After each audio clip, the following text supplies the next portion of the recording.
So hello kids, welcome to my channel CodeCraft by Harsh Prasad. मेरा नाम है हर्ष प्रसाद और आप मुझे हर्ष भैया बुला सकते हैं। आज है इस सीरीज़ का आपका लेक्चर नंबर 53 और हम देख रहे थे chapter getting started with Python. और हम लोग देखने वाले हैं आज क्वेश्चन नंबर 10। अब जितने भी क्वेश्चंस बचे हैं यार, बहुत ईजी क्वेश्चंस हैं, मतलब पहले भी ईजी थे। आई गेस तुम लोगों को अब आदत पड़ चुकी होगी कोड्स लिखने की एंड चीज़ें अब धीरे धीरे समझ में आने लग गई होंगी तुम लोगों को। आई विल से कि ये भी क्वेश्चन बहुत इजी है एंड इवन आगे आने वाले जितने भी क्वेश्चंस हैं वो भी बहुत इजी हैं, सिंपल है, फार्मूला बेस्ड है। फटाफट हो जाएंगे, ठीक है।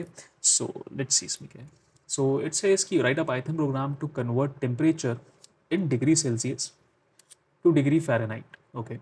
If water boils at 100 degrees Celsius and freezes at 0 degree, use the program to find out that what is the boiling point and freezing point of water on the Fahrenheit scale. ठीक है, तो Celsius में हमें temperature दे रखा है, हमें Fahrenheit में निकालना है। ये बताना है कि 100 डिग्री सेल्सियस पे पानी जो हमारा बॉयल होता है वो फ़ारेनहाइट में कितना होगा और 0 डिग्री सेल्सियस पे जो फ्रीज़ होता है वो फ़ारेनहाइट में कितना होगा। ठीक है। एंड अच्छी बात यह है कि यहाँ पे तुम्हें फॉर्मूला दे ही रखा है। अगेन आई गेस इसी 11th क्लास में या फिर इससे पिछली क्लासेस में भी तुम लोग फ़ारेनहाइट के बारे में पढ़ चुके होंगे कि फ़ारेनहाइट से डिग्री सेल्सियस और डिग्री सेल्सियस से फ़ारेनहाइट में कैसे कन्वर्जन कर सकते हैं। ठीक है। यहाँ पे सिंपल फॉर्मूला क्या है प्रोसेसिंग के लिए। That is temperature in Fahrenheit is equal to temperature in degree Celsius multiplied by 9/15 plus 32। ठीक है। फटाफट एक प्रोग्राम लिख लेते हैं इस फॉर्मूले का यूज़ करके। देखो, दो इनपुट से को यहाँ पे इनपुट फ्रॉम यूज़र नहीं बोला, ठीक है। अगर इनपुट फ्रॉम यूज़र नहीं बोला है तो हम लोग एक काम कर सकते हैं कि हम लोग अपना जो इनपुट है उसे पहले ही डिफाइन कर लेंगे, ठीक है, जो कि इस प्रोग्राम में हमने कर रखा है ऑलरेडी।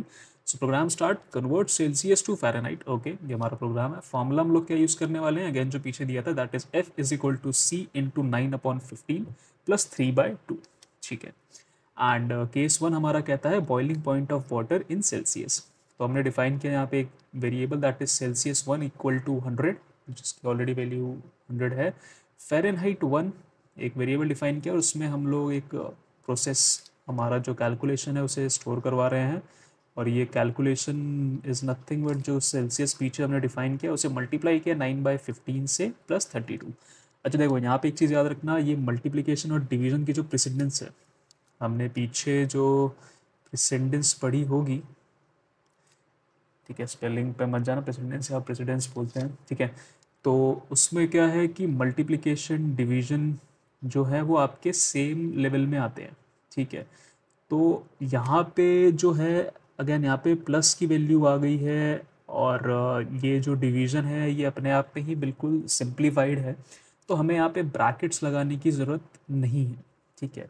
नहीं लगाएंगे तो भी काम चल जाएगा। हाँ, थोड़ी कॉम्प्लेक्स होती अगर ये प्रॉब्लम, तो हमें ब्रैकेट्स लगाने की शायद से ज़रूरत पड़ती, सो दैट कि हम इंटरप्रेटर को बता सकते, ठीक है, या हमारे कंपाइलर को बता सकते कि पहले कौन से नंबर्स को आपको कंप्यूट करना है, उसके बाद आपको अगले स्टेप में दूसरे गिवन नंबर्स को कंप्यूट करना है।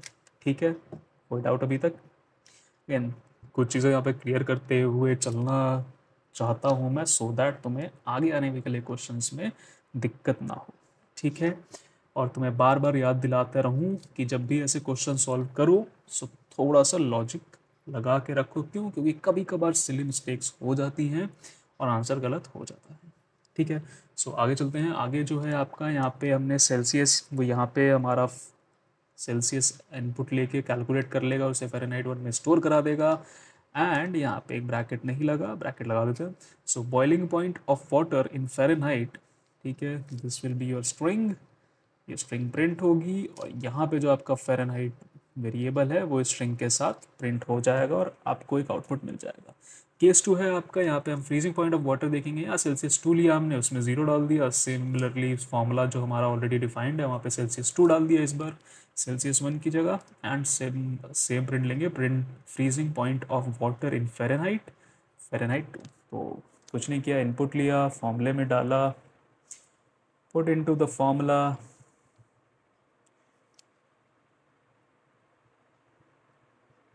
और प्रिंट। तो हमने ये 3 स्टेप किए छोटा सा प्रोग्राम था। आउटपुट देख लेते हैं। सो boiling point of water in Fahrenheit is 212 what is degree Fahrenheit. Again हमने डिग्री फ़ारेनहाइट डिफाइन नहीं किया, तो स्ट्रिंग जो यहाँ पे प्रिंट हो रही है वो बहुत सही है, बिल्कुल सही है, कोई डिफरेंस नहीं है। Freezing point of water in Fahrenheit is 32। ठीक है, चाहो तो कैलकुलेट करके भी देख सकते हो अपने एंड से। So that's it from this lecture. I hope तुम्हें लेक्चर पसंद आया हो। अगर पसंद आया है तो प्लीज़ लाइक कर दो, कमेंट कर दो, इन केस कोई भी डाउट होता है तुम लोगों को तो। ठीक है, I hope as far as I guess बहुत छोटा प्रोग्राम था तो डाउट के उतने चांसेस नहीं होंगे। बाकी अपने दोस्तों के साथ शेयर कर दो, जितना ज़्यादा शेयर कर सकते हो, क्योंकि अच्छी चीज़ें शेयर करनी चाहिए। ठीक है, so that's it from this lecture kids. मिलते हैं तुम लोगों से अगले लेक्चर में, तब तक के लिए टेक केयर। अगर कुछ भूलूंगा तो वो नेक्स्ट लेक्चर में तुम लोगों को मैं कवर करवा दूंगा। ठीक है, सो थैंक यू।